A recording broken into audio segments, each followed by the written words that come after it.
మిత్రులారా నమస్కారం. నేను మీ డాక్టర్ చిరుమామిళ్ళ మురళి మనోహర్. ప్రపంచవ్యాప్తంగా ఉన్న మిమ్మల్ని అందరినీ ఇలాగా ఈ ఛానల్ ద్వారా కలుసుకుంటున్నందుకు చాలా సంతోషంగా ఉంది. మీరు అద్భుతంగా రెస్పాండ్ అవుతున్నారు. ఈ వీడియోలు మీ సర్కిల్స్తో షేర్ చేసుకుంటున్నారు. చాలా చాలా సంతోషం. ఇక ఆరోగ్యం అవగాహన అనే ఈ చక్కని సిరీస్లో ఆరోగ్యానికి సంబంధించి అనేక విలువైన విషయాలు మనం తెలుసుకుంటున్నాం. ఈ కార్యక్రమంలో ఒక ముఖ్యమైన విషయాన్ని తెలుసుకోబోతున్నాం. అయితే ఇది తెలుసుకోబోయే ముందు ఒక చిన్న విన్నపం. నాకు వీలున్నప్పుడు, నాకు సమయం చిక్కినప్పుడు ఈ వీడియోల్ని షూట్ చేసి అప్లోడ్ చేస్తూ ఉంటాను. ఈ వీడియోలు మీకు ఎప్పటికప్పుడు అందాలంటే ఈ ఛానల్ని సబ్స్క్రైబ్ చేసుకోవడంతో పాటుగా పక్కనున్న బెల్ బటన్ని క్లిక్ చేయండి. అప్పుడు ఈ వీడియోలు అప్లోడ్ అయ్యి అవటంతోనే ఆ విషయం మీకు తెలుస్తుంది, మీకు నోటిఫికేషన్ ద్వారా. మీకు వీలున్నప్పుడు, మీకు టైం కుదిరినప్పుడు మీరు ఆ వీడియోలను చూసుకోవచ్చు. ఇక ఈ కార్యక్రమంలో మనం తెలుసుకోబోయేది ఏంటంటే, ప్రస్తుతం చాలా డిమాండింగ్ సబ్జెక్ట్ ఇదే. పండ్లు, కాయగూరలు వీటిని శానిటైజ్ చేయొచ్చా? ఈ కోవిడ్ నేపథ్యంలో వీటిని ఎలాగా స్టెరిలైజ్ చేయాలి, ఎలా శానిటైజ్ చేయాలి, ఎలా శుభ్రం చేసుకోవాలి, ఇది ఈ కార్యక్రమంలో మనం వివరంగా తెలుసుకోబోతున్నాం. మామూలుగా మిగతా వస్తువుల్ని శానిటైజ్ చేసినట్టుగా ఈ పండ్లన్నీ, కాయగూరలన్నీ చేయొచ్చా? ఒకవేళ చేస్తే ఎలా చేయాలి? ఇది చాలామందికి వచ్చేటట్టు అనుమానం. దీనికి సంబంధించిన పూర్తి వివరాలు ఈ కార్యక్రమంలో మనం తెలుసుకుందాం.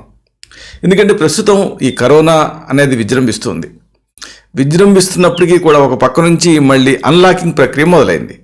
దీంతో ఇక కొన్నిసార్లు బయటికి వెళ్ళక తప్పని పరిస్థితి వచ్చేస్తుంది.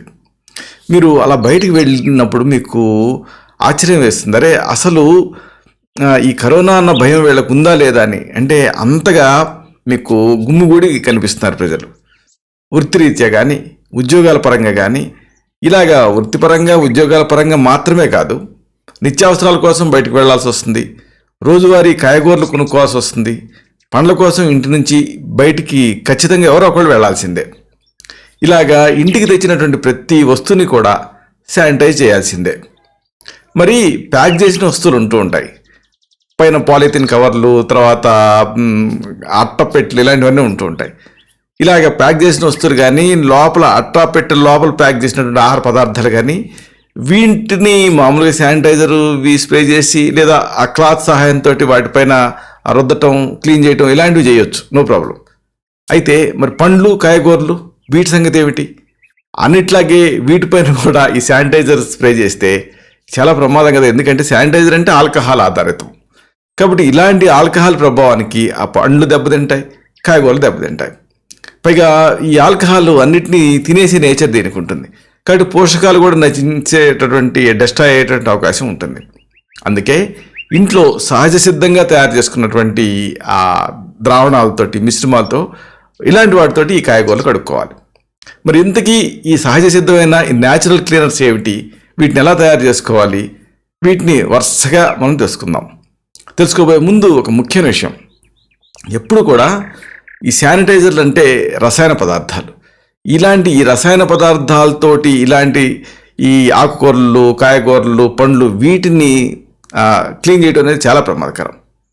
బయట నుంచి తెచ్చినటువంటి పండ్లు కానీ, కాయగూరలు కానీ వీటిని కడిగేటువంటి విషయంలో కొంతమంది ఓవర్గా కాన్షియస్గా ఉంటున్నారు, అతి శుభ్రత పాటిస్తున్నారు. ఈ క్రమంలో శానిటైజర్లు వాడుతున్నారు. ఈ శానిటైజర్ని క్లాత్ మీద వేసేసి అలాంటి ఆ క్లాత్ తోటి పండ్లు, కాయగూరలు వీటిని తుడుస్తున్నారు. లేదంటే వాటిపై డైరెక్ట్గా ఈ శానిటైజర్ని స్ప్రే చేస్తున్నారు. ఇది చాలా ప్రమాదకరం. ఇంకా కొంతమంది ఉంటారు, మరింత ముందుకు వెళ్ళిపోయి డిటర్జెంట్ కలిపినటువంటి నీళ్ళల్లో ఈ కాయగూరలని, పండ్లని వీటిని వేసి నానబెడుతున్నారు. ఇలాంటి పనులు అస్సలు చేయకూడదు. ఎందుకంటే వీటిలో రసాయనాలు ఉంటాయి, ఆల్కహాల్ ఉంటుంది, ఇంకా అనేక ఇతర పదార్థాలు ఉంటాయి. ఇవి ఆ పండ్లని, ఆ కాయగూరలని వీటిని నాశనం చేస్తాయి, అలాగే పోషకాలను నశింపజేస్తాయి. అన్నిటికీ మించి ఈ రసాయన అవశేషాలు ఆ కాయగూరలపైన, పండ్లపైన, వాటి తోలుపైన అలాగ ఉండిపోతుంది, జిడ్డులాగా అంటుకుపోతుంది. ఎంత కడిగినా కానీ అవి ఒక పట్టణం వదలవు. దీంతో ఇక వాటిని తిన్నప్పుడు, వాటిని లోపలికి సేవించినప్పుడు అనేక రకాల సమస్యలు వస్తున్నాయి. ఎసిడిటీ, గ్యాస్ట్రిక్ సమస్యలు, ఇతర జీర్ణక్రియ సంబంధ సమస్యలు, ఇలాంటివి అనేకం వచ్చే రిస్క్ ఉంటుంది. అంతేకాదు ఒక్కొక్కసారి ఈ సమస్యలు అలా దీర్ఘకాలపు అనారోగ్యాల కింద కూడా మారే రిస్క్ ఉంటుంది. నాకు వచ్చేటువంటి పేషెంట్స్లో ఈ మధ్య ఇలాంటి వాళ్ళు కూడా ఉంటున్నారు. అంటే ఎలర్జీలు ఇలాంటివన్నీ వస్తున్నాయి. అందుకే ఇలాంటి రసాయన సంబంధిత శానిటైజర్లు కానీ, డిటర్జెంట్లు కానీ వీటికి దూరంగా ఉండాలి. వీటి బదులుగా మన ఇంట్లోనే మనకి దొరికేటువంటి పదార్థాలతో సహజ సిద్ధమైనటువంటి క్రిమి సంహారకాలని తయారు చేసుకొని వీటిని వాడుకోవాలి. మరి ఏమిటివి? వరుసగా వీటిని తెలుసుకుందాం. ఇలాంటి వాటిలో ముఖ్యంగా మనం చెప్పుకోవాల్సింది ఏంటంటే, మన ఇంట్లో ఉండేది, మనం వాడుకునేదే. ఇదే ఉప్పు లేదా పసుపు. ఈ రెండిట్లో ఏదైనా వాడుకోవచ్చు. ఒక పెద్ద బకెట్లో నీళ్లు తీసుకోండి. ఇప్పుడు దీనికి నీళ్ళకి ఒక 2 లేదా 3 టేబుల్ స్పూన్ల గళ్ళుప్పు వేయండి. గళ్ళుప్పు అంటే సీ సాల్ట్, క్రిస్టల్స్ లాగా ఉంటుంది. ఇంతకుముందు మనకి ఈ ఉప్పు అమ్మకానికి వచ్చేది. ఈ మధ్యకాలంలో ఈ ఉప్పు అనేది ఇలాగా సీ సాల్ట్ నేరుగా అన్ని చోట్ల దొరకట్లేదు, కానీ మీరు ప్రయత్నిస్తే దొరుకుతుంది. అంటే నాన్ అయోడైజ్డ్ సీ సాల్ట్. దీన్ని ఒక 2 లేదా 3 టేబుల్ స్పూన్లు, అంటే దాదాపు ఒక కప్పు ఉప్పుని ఆ నీళ్ళకి వేయండి. ఇప్పుడు ఈ మిశ్రమాన్ని బాగా కలపండి. బయట నుంచి మీరు తెచ్చుకున్నారే కాయగూరలు, పండ్లు, వీటన్నిటిని ఈ ఉప్పు నీళ్ళలో ఆ పండ్లన్నీ మునిగేలాగా, కాయగూరలు మునిగేలాగా ఒక అరగంట పాటు నానబెట్టండి. ఆ తర్వాత బయటికి తీసేసి ఒక 2 సార్లు శుభ్రమైన నీళ్ళతోటి మళ్ళీ వాష్ చేయండి, క్లీన్ చేయండి. తర్వాత బాగా ఆరబెట్టండి. మళ్ళీ అలాగే ఫ్రిడ్జ్లో పెట్టద్దు, ఆరబెట్టాలి. అప్పుడు బూజు లాంటివి చేరకుండా ఉంటుంది. ఆ తర్వాత మీరు కావాలనుకుంటే ఫ్రిడ్జ్లో నిల్వ చేసుకోవచ్చు. ఇక్కడ మీకు ఉప్పుకు బదులుగా పసుపు కూడా వాడచ్చు. పసుపు వాడినా కానీ మంచి ప్రయోజనం కనిపిస్తుంది. ఉప్పు, పసుపు వీటిలో ఏంటంటే యాంటీ బ్యాక్టీరియల్ గుణాలు ఉంటాయి. మీరు గమనించారా? ఆ ఉప్పు కలిపినటువంటి ఆవకాయ కానీ, ఉప్పు చేపలు కానీ ఒక పట్టాన్ని చెడిపోవు. ఎందుకంటే వాటిలో ఉండేటటువంటి ఆ ద్రవాంశాన్ని అంతా ఈ ఉప్పు బయటకు గుంజేస్తుంది. కాబట్టి అవి చెడిపోకుండా ఉండగలుగుతాయి. ఇది ఒక సహజ సిద్ధమైనటువంటి యాంటీ బ్యాక్టీరియల్గా పనిచేస్తుంది. ఇది ఉప్పు కానీ, పసుపు కానీ వీటిని వాడుకోండి.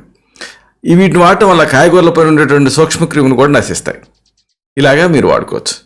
ఇలాంటిది ఇంకొక సహజమైన పదార్థం ఏంటి అంటే, మనం వంటలకి వాడేటటువంటి బేకింగ్ పౌడర్, అలాగే వెనిగర్, వంట సోడా, అలాగే వెనిగర్ యాపిల్స్ నుంచి తయారవుతుంది. వీటిని వాడుకోవచ్చు. ఈ బేకింగ్ పౌడర్ కానీ, వెనిగర్ కానీ వీటిని కూడా ఈ పండ్లు, కాయగూరలు వీటిని క్లీన్ చేసుకోవడానికి వాడుకోవచ్చు.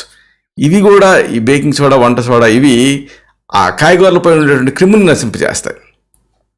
ఇందుకోసం మీరు ఏం చేస్తారంటే, ఈ రెండింటినీ కూడా, అంటే బేకింగ్ పౌడర్, వెనిగర్, ఈ రెండింటిని కూడా సమపాళల్లో తీసుకోండి, ఈక్వల్ ప్రపోర్షన్స్లో తీసుకొని ఒక బకెట్ వేడి నీళ్ళలో కలుపుకోండి.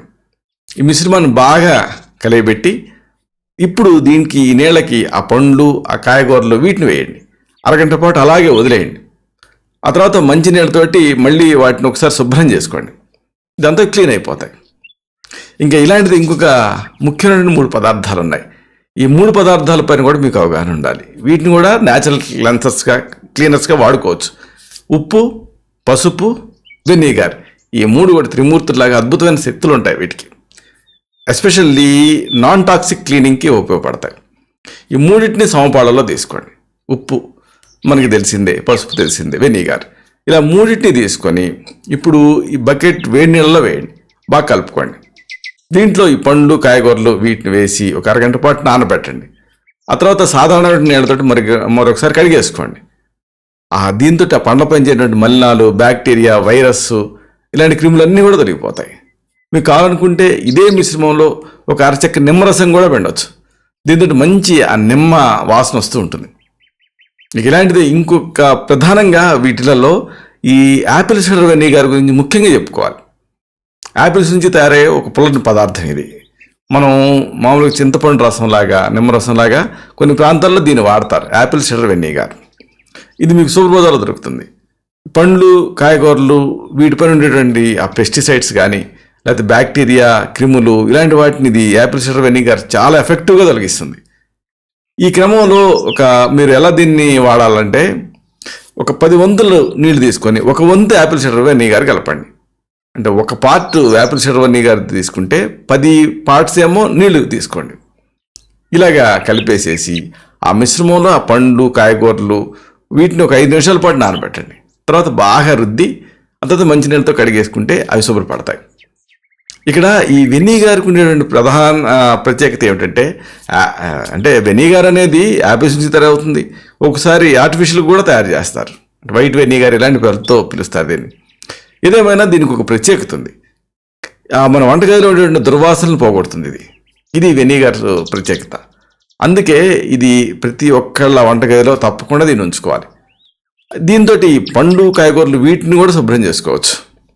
ఇది ఒక సహజసిద్ధమైన ద్రావణం కింద మనకి పనికి వస్తుంది. దీన్ని తయారు చేసుకోవచ్చు. దీనికోసం ఏం చేస్తారంటే 3 వంతులు నీళ్లు తీసుకోండి, 1 వంతు వెనిగర్ కలపండి. ఇలా తయారైన ఈ మిశ్రమంలో పండు కాయగూరలు వీటిని వేసి 10 నిమిషాల పాటు పక్కన పెట్టండి. తర్వాత రుద్దేసేసి మరొకసారి మంచినీటితో కడిగేసుకుంటే అవి చక్కగా శానిటైజ్ అవుతాయి.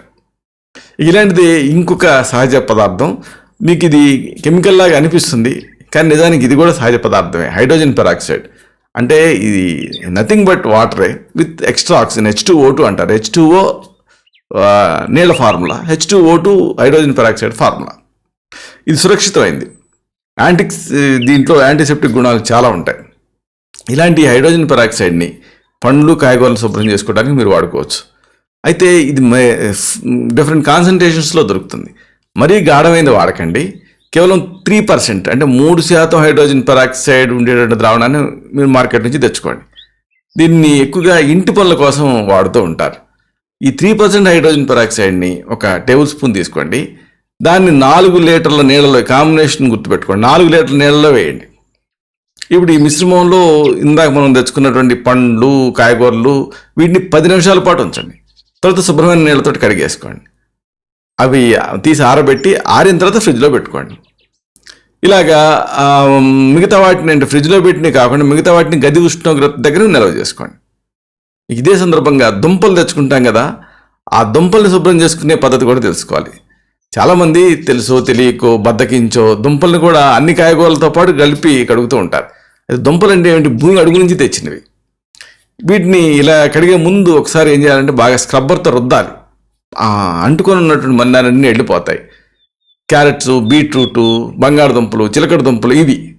ఈ దుంప జాతికి సంబంధించినటువంటి ఈ కాయగూరలని మీరు ఏం చేస్తారంటే ముందుగా ఒక మెత్తటి స్క్రబ్బర్తో రుద్ది ఆ తర్వాత కడగండి. ఆ తర్వాత చల్లటి నీళ్ళల్లో 2-3 నిమిషాల పాటు నానబెట్టండి. తర్వాత ఆరబెట్టి అప్పుడు నిల్వ చేసుకోండి. అలాగే వీటిని వాడబోయే ముందు చెక్కు తీయటం మంచిది. ఇక ఇదంతా ఒక ఎత్తు అయితే ఆకుకూరలు వీటిని ఎలా శుభ్రం చేయాలి? అన్నీ మీరు మిగతా కాయగూరలు అన్నింటినీ కడగటం ఒక ఎత్తు అయితే ఆకుకూరలు కడగటం ఒక్కటే ఒక ఎత్తు. ఎందుకంటే వీటికి కాస్త ఆకుకూరలకి తడి తగిలిందనుకోండి త్వరగా కుళ్ళిపోతాయి, దెబ్బతింటాయి. అలాగని ప్రస్తుతం ఈ కరోనా మహమ్మారి విజృంభించేటువంటి ఈ పరిస్థితుల్లో వాటిని అలాగే ఫ్రిడ్జ్లో పెట్టేయడం కూడా మంచిది కాదు. కాబట్టి ఈ ఆకుకూరలు అన్నింటినీ ముందుగా ఆ పంపు నీళ్ళ దగ్గర ఒకసారి కడగండి. ఆ తర్వాత ఒక పెద్ద గిన్నెలో చన్నీళ్ళు తీసుకొని దాంట్లో కొద్దిగా ఉప్పు వేసి ఆ మిశ్రమంలో ఈ ఆకుకూరలను కొద్దిసేపు ఉంచండి. తర్వాత మరొకసారి మంచినీళ్ళతో శుభ్రం చేసుకోండి.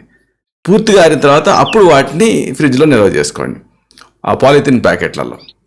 ఇక ఇలాగ ఫ్రిడ్జ్లో పెట్టబోయే ముందు వాటిని కట్ చేసుకొని గాలి చొరబడిన డబ్బాలో నిల్వ చేసుకుంటే ఎక్కువ రోజులు అవి ఆ తేమను కోల్పోకుండా ఫ్రెష్గా తాజాగా ఉంటాయి.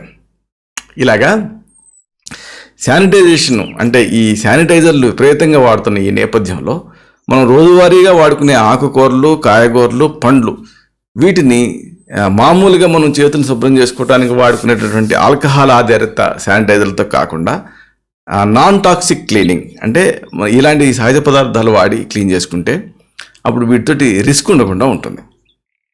ఇలాంటి మరొక ఆసక్తికరమైన విషయాన్ని తిరిగి ఇదే కార్యక్రమాల పరంపరలో మనం కలుసుకున్నప్పుడు సవివరంగా, సహేతుకంగా, సమగ్రంగా తెలుసుకుందాం. శతం జీవ శరదో వర్ధమానః, శతం హేమంతాన్ శతం వసంతాన్. 100 శరత్తులు, 100 హేమంతాలు, 100 వసంతాలు వర్ధిల్లుతూ జీవించండి. Stay healthy, stay happy. Love you all. శుభం.